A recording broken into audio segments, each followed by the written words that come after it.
El desarrollo educativo en Francia siguió otro curso. Dos factores principales ejercieron una influencia determinante desde el principio.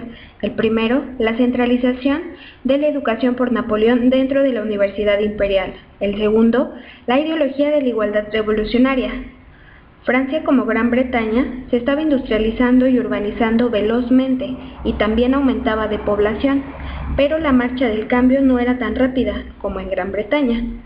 Mientras la población de Gran Bretaña aumentó un 300% durante el siglo, de 9 a 32 millones de habitantes, el aumento de Francia apenas llegó a la mitad, con un 144% de 27 a 39 millones. Sin embargo, las principales ciudades francesas sí habían crecido aproximadamente en la misma proporción que las de Gran Bretaña, y tanto París como Londres registraban un aumento del 600% en el transcurso de todo el siglo.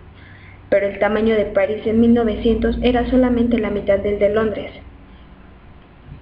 El efecto demográfico fue que Francia conservó una mayor población agrícola rural, dispersada por una zona mucho más extensa, lo cual significó que el cambio fuera más lento. El gran agente tecnológico del cambio social en el siglo XIX fue el ferrocarril, pues este proporcionó por primera vez un transporte rápido, eficaz y barato. En cierto sentido, era un mecanismo de unificación más poderoso que la ideología, y debido al menor territorio de la población más densa de Gran Bretaña y Prusia, por lo que éstas pudieron adelantarse a Francia, donde los resultados no se hicieron sentir hasta más adelante. Después de los disturbios de julio de 1830, Luis Felipe, duque de Orleans, fue proclamado rey. Se introdujo una serie de reformas, incluido el restablecimiento de los derechos políticos limitados a los hombres de más de 25 años que tuviesen propiedades por un valor de 200 francos.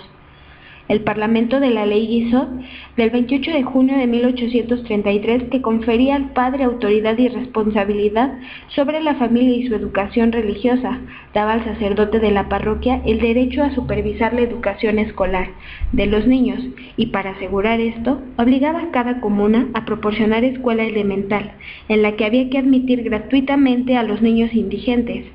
Fue esta última la disposición que colocó principalmente a estas escuelas bajo el control de las congregaciones religiosas, aparte de una pequeña minoría apoyada por la Sociedad para la Capacitación Básica, de tipo mutuo. No se hizo nada más en cuanto a la educación elemental de los niños franceses durante los 40 años siguientes. Dependían enteramente del programa religioso y de alfabetización básico, proporcionado por la comuna y de la capacidad de sus padres para pagar. El centro de la atención era la educación secundaria, puesto que ésta funcionaba como proceso legitimizador. En lo alto del sistema social se encontraba la aristocracia, desprovista de auténtico poder, pero con su prestigio prácticamente sin merma. Llevaba una vida propia de carácter legitimista. Venían a continuación los miembros de la gentilidad, llamados también como los notables. Estos dominaban los altos puestos administrativos y también tenían la toma de decisiones burocráticas, apoyaban la universidad centralizada y enviaban a sus hijos a las nuevas escuelas secundarias.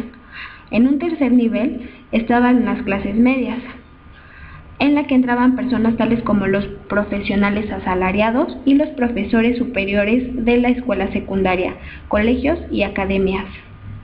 Estos se identificaban como los notables.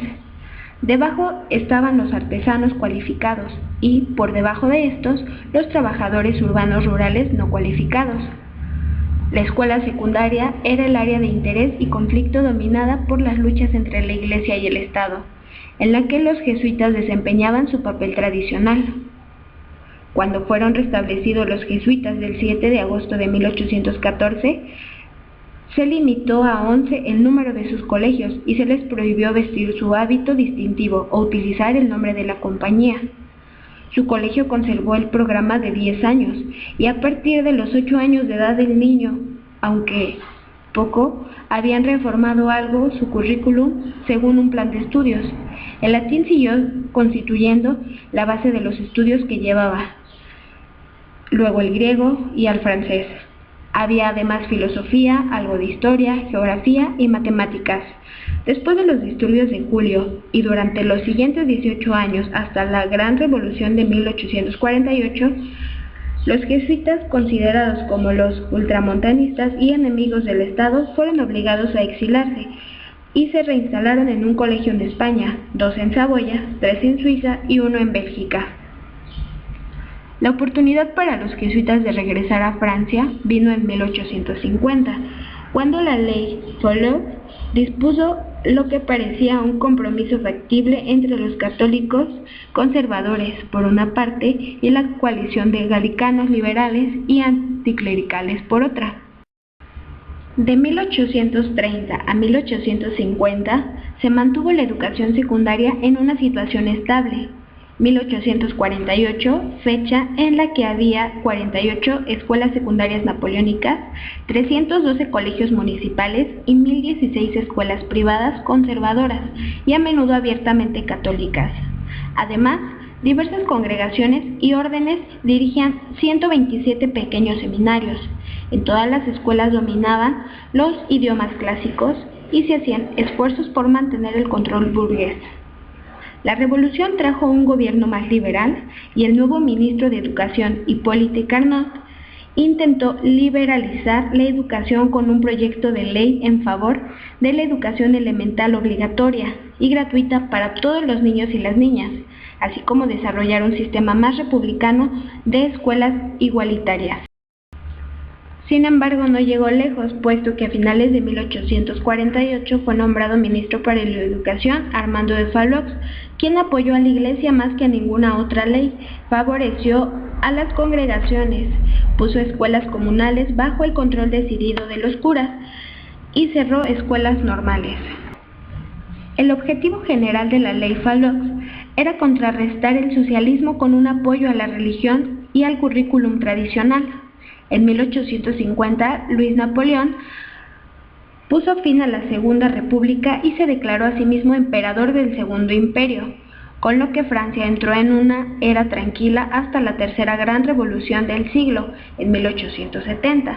En educación, la reacción conservadora se vio reforzada por el nombramiento de Hipólito Fortuny, el cual, durante su periodo como ministro para la Educación de 1850 a 1856, intentó desmantelar la universidad estatal, aunque sin éxito. Fortuny apoyó con fuerza a la Iglesia Católica.